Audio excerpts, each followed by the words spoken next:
Okay, I've been doing this corporate stuff since I graduated, so for about 6.5 years now, and I'm just kind of done with it. I want to do some work for myself now, and I want to brand myself as an artist.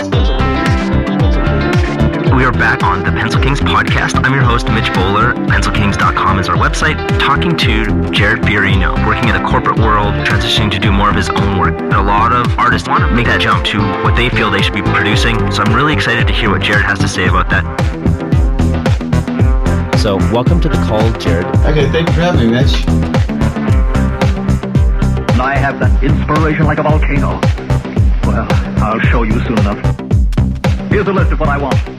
To start off, just give us a broad strokes view of some of the things that you've done in your career so far. I've been drawing ever since I could hold a pencil. I grew up all over New England, went to college for a while at the University of New Hampshire as a marine biologist.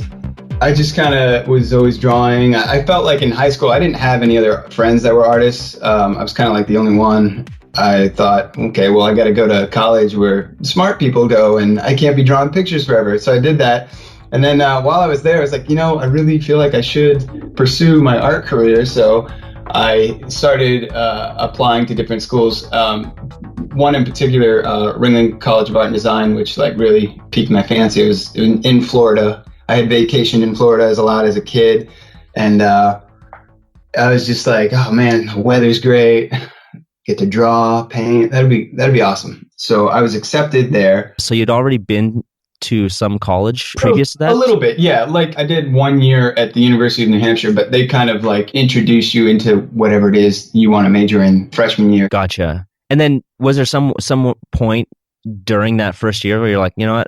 I thought I wanted to be a marine biologist, but it's not all it's cracked up to be. There's something different that I want to do. No, not at all. It was kind of a battle. It was something I was always interested in high school, but I was always drawing. Like while we were taking notes, like I was also drawing. So I was like, I really felt like I should just pursue it. And that's what I ended up doing. And I was really worried about fitting in to society and just, like I said, I didn't have any other art friends growing up. I didn't have anyone that drew or that was into art the way I was, illustration for that matter. So you take your first year, you realize like you want to pursue art and you decide to change colleges and then you end up at Ringling. Take us from there. What was that experience like? Because we've had a few people that went to that school and I've actually worked with some people that went there.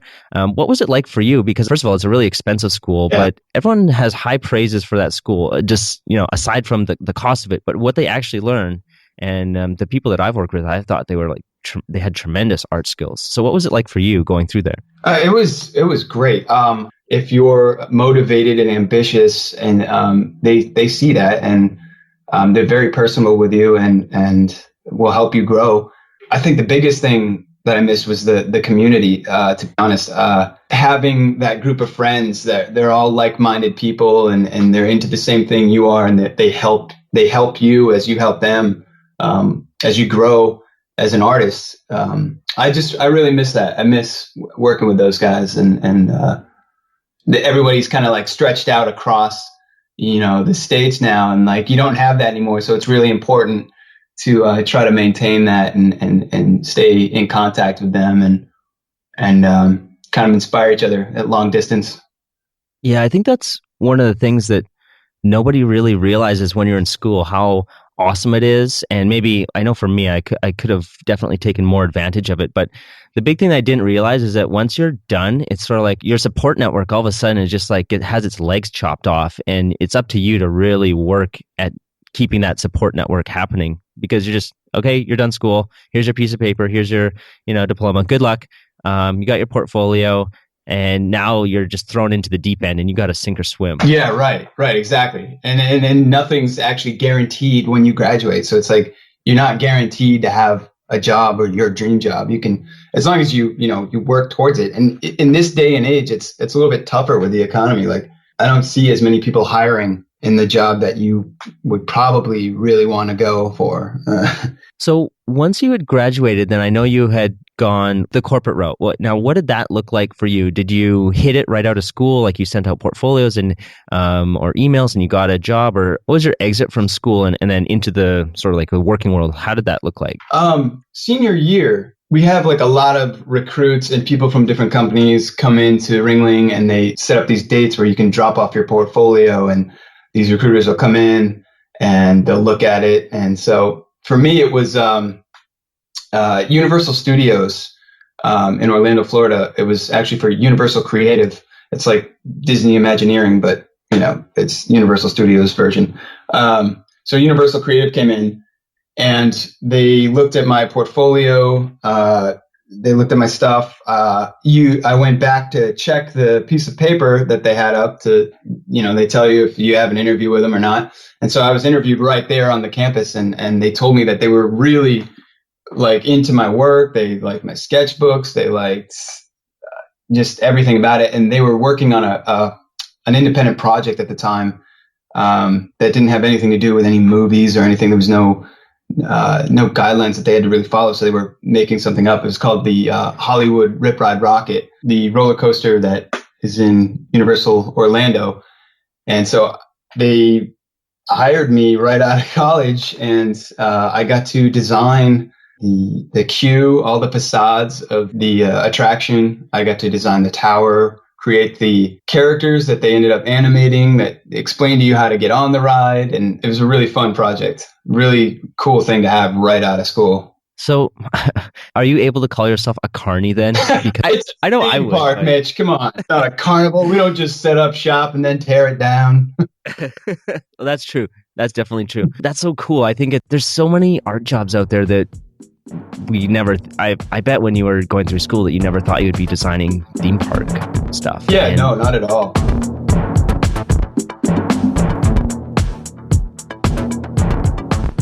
Yeah, you've been to ride the roller coaster. What does it feel like the first time when you stood in queue and you're like, damn, this is all real. Like, this came out of my brain. Oh man, as they were building it, because after all the design work was done, I was sort of there as a consultant, and they put me out like, my creative director, Louis Alfieri, he kind of like sent me out to look at, make sure everything was being assembled right, built right. If anything looked odd, let him know. And I'm like, man, I'm walking around on this like construction site with a hard hat. Like, I've never done this. Like, so I'm just like looking at every little detail of everything. I'm like, I don't know what you want me to report, man. But, it all ended up working out, and it was just an awesome experience. Like, I loved everything about it. Riding on it was great. I didn't get to ride on it right away because I had actually moved to New York at the end of my time there.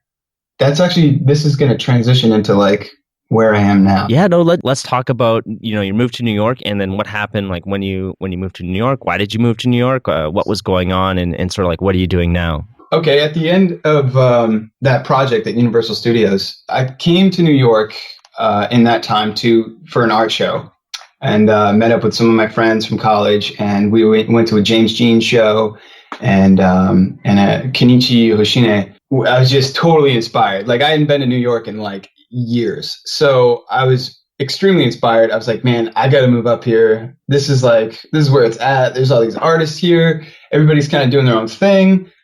This is where I need to be. So at the end of that project at Universal Studios, I was there for about a year. Yeah, it was a year actually.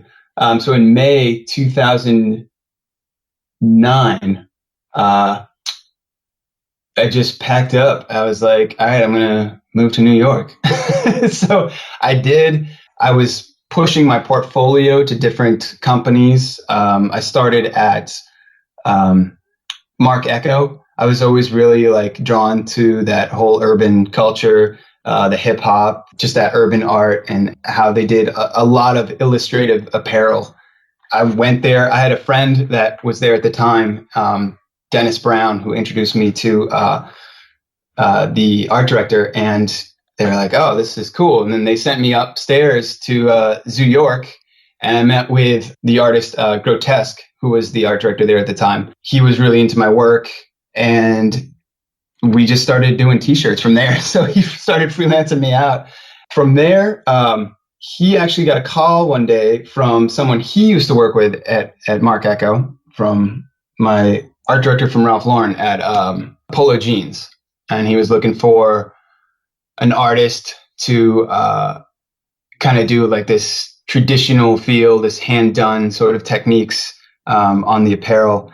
And so he's like, oh, I got this guy. He's doing illustrative work for us right now, freelancing. He sent me over there, and I had an interview with the guys at Polo Jeans, and they were really into my work. And next thing I know, they hired me for a full-time freelance position.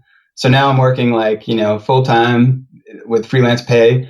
And I ended up being hired full-time, and I was there for 2 years at Ralph Lauren. That's when we pioneered the Denim and Supply brand that exists today. So we got transitioned out Polo Jeans and turned it into Denim and Supply, and that was a really cool experience also. Awesome. I've actually got 2 questions here. So Sure.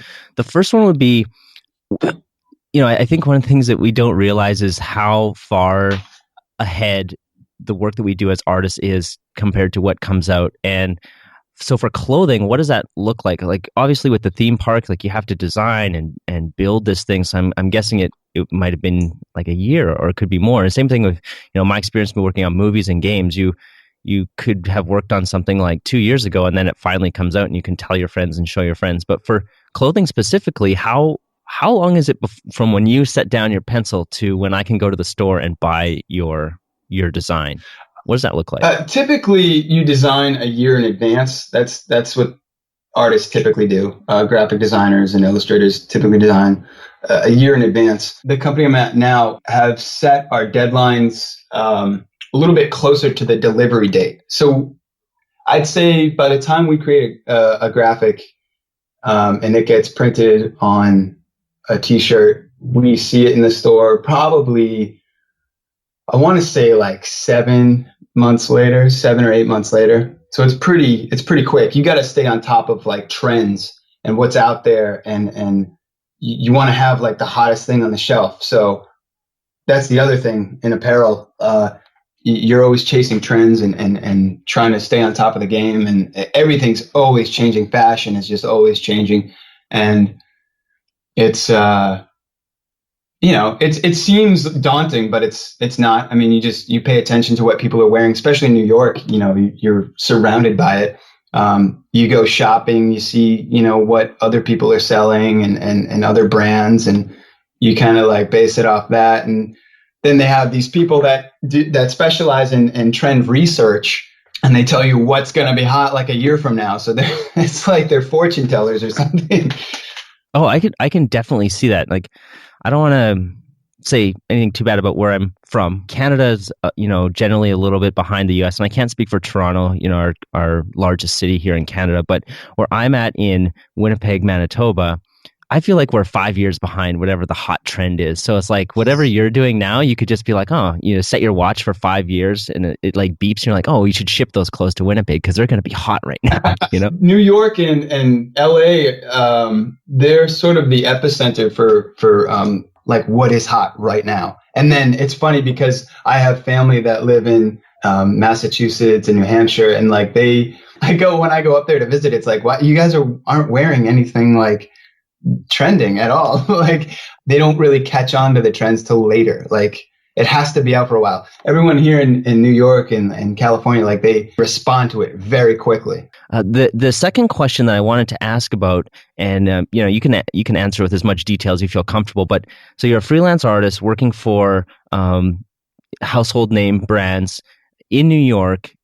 What does that look like in terms of finances? Because I know New York is a really expensive city. It's an amazing city, but it feels like if I was to say I'm going to move to New York, there's fear. I can even hear the fear in my voice because I wouldn't know if I would be able to make ends meet. I'm just curious if that is like really rewarding financially, or if it's still just sort of like you're just kind of barely getting by situation. Well, actually, that's where the predicament I'm in right now is. I'm not just a freelance artist. I work a full-time job in the apparel industry. I work for a company right now and doing t-shirt graphics. I'm actually at Aeropostale right now.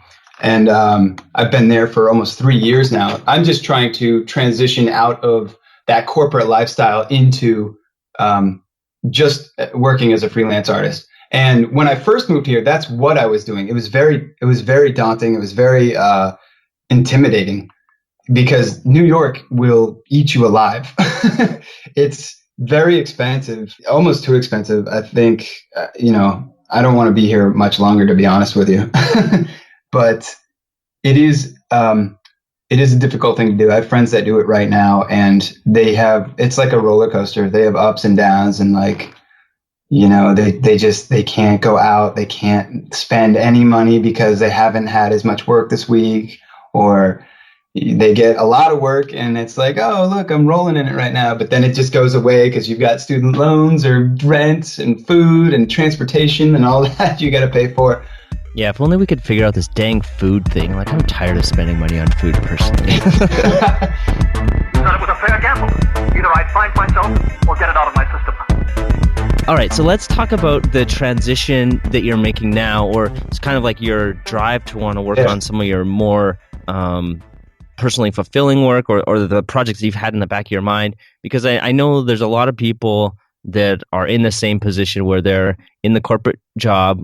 I speak from the video game world. They're working there, but everyone's got an idea in their back pocket. And I would ask them, like, when is it going to be the time that you're going to do this? Like, how much do you need to save? Or like, why can't you make the transition? So hearing somebody that's going through this right now, I think is really inspiring. And I know for me, it was a couple of years ago when I decided to train artists and try and help people out that instead of working in video games. So where are you at right now with this? Because I know that there are people listening that are, in this situation where they want to make that leap, but not really sure what the first step is or when the right time is. Yeah, absolutely. I know so many other people like that too. Okay, I've been doing this corporate stuff since I graduated, so for about 6.5 years now, and I'm just kind of done with it. I want to do some work for myself now, and I want to brand myself as an artist. I want to sell my prints online, do my own t-shirts, my own t-shirt line, some minor apparel stuff.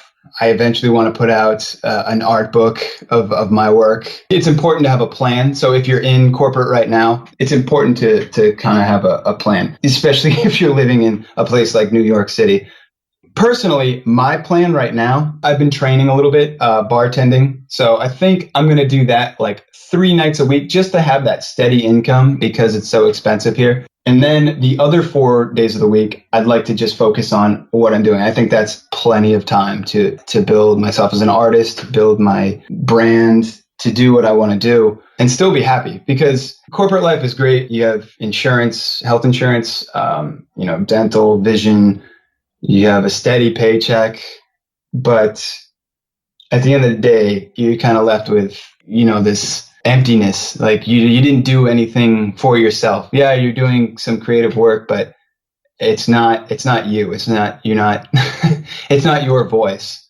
So that's kind of where I am. And I've made so many friends and different connections here in New York that I can get into the gallery world. I can get into publishing, having something published, an art book. So I don't know. Everyone's experience is a little different, but I think it's really important to have a plan. Like, definitely save some money up. Definitely have some source of steady income, and then just do what makes you happy. Don't chase money. It's easier said than done, and you've heard it growing up, like, don't chase money, go after happipiness. But man, firsthand experience, like, that's all I've done is chase money, Well, that part is really rewarding, that you're left feeling empty. You're not really happy. The money doesn't buy you happiness. It buys you stuff. That's not happiness. You got to do what makes you happy. Making and creating things is what's really going to make me happy. So that's what I need to go after. Great advice. For me, it wasn't necessarily chasing money, but I think it was chasing status, like working on certain projects. Oh, yeah. And what I found was that I thought that when I got to a certain place that I would be happy. And looking back, I always had this empty feeling once I got the thing. So let's say it's an income goal. So if you're like scrounging around and barely making ends meet, if you all of a sudden are able, maybe not in New York, but in some other, a lot of other cities, you're able to get that first $50,000 a year job, and you get that, and you're like, sweet, I finally can have a little bit of money to save, or, I can finally buy a car without having to worry. But you get there and you're like, oh, I thought I would be so happy once I got here, but I'm not. Okay, well, maybe it's more money. Maybe more money is the answer. So you get that next raise and you get the 70,000 or 75, whatever. And then you just have that empty feeling like, oh man, well, maybe it's this project. So you get that project. And once you finish the project, it's like, yeah, you have a sense of accomplishment, but the happiness that you thought was going to come with it, it wasn't there. And the interesting thing is, looking back, the happy parts were when you actually did the work, like the journey to the destination. That's the happy part. And so by focusing on the end goal, is like you're just setting and not appreciating the sort of like day to day where you're at. So it's really about that daily fulfillment, which, just comes out of, being creative, expressing yourself, like having good relationships and good people in your life, and being happy with where you're at and the decisions that you're making. Right. Absolutely. You hit the nail on the head. It can be a status thing, working for big name companies. And some people are very happy there. I'm not going to discredit those people. Oh, totally. If that's what you want to do and that makes you happy, man, that's awesome. That's the bottom line. Just be happy. Everyone's different. So there's things that I want to do in branding myself. I'm not going to lie. I kind of want to go after some of that fame too. It's like I've been doing it for other people and, creating and pioneering, and it's like now I want to do it for myself, and I know I can do it. All right, now I got to balance the monetary situation, just make that work, be able to sustain myself, pay rent and all that, and still, make some money. And I don't need to make a lot of money. I just want to be happy doing what I'm doing.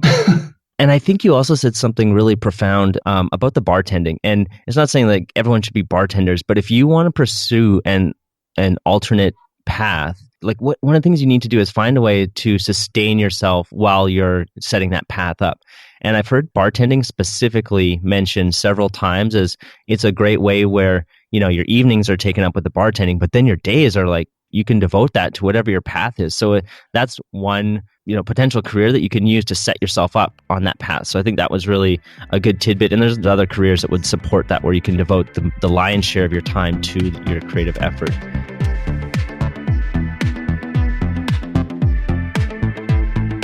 Where do you see yourself in 3 years from now? Because it sounds like you're just at the beginning of the transition. So in 3 years, where would you like to be? Let's put this out to the universe, and maybe somebody listening can lend you a hand, or even just stating it. Maybe it will help get you to that point. And I'll check back with you in 3 years, and we'll see how close we were.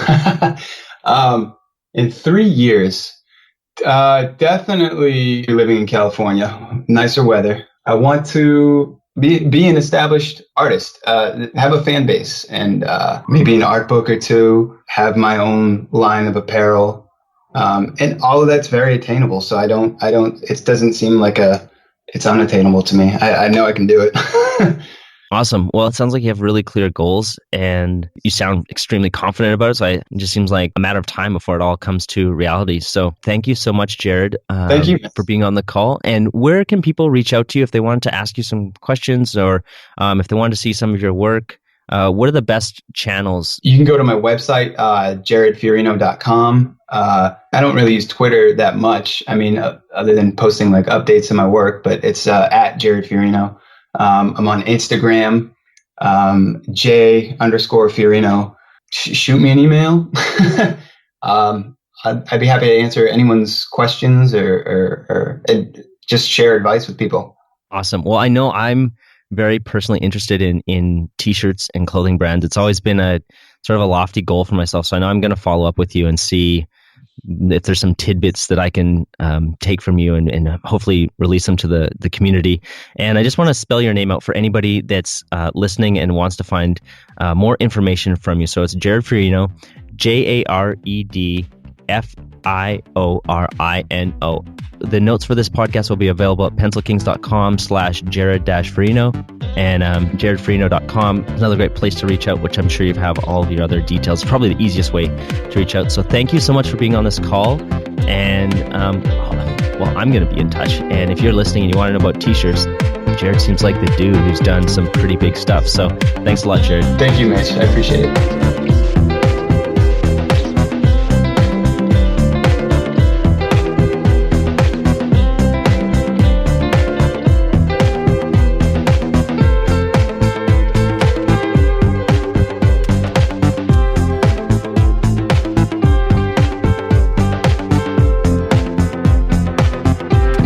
back episodes, show notes, and a couple of other goodies that you're going to have to find out for yourself, head on over to pencilkings.com/podcast.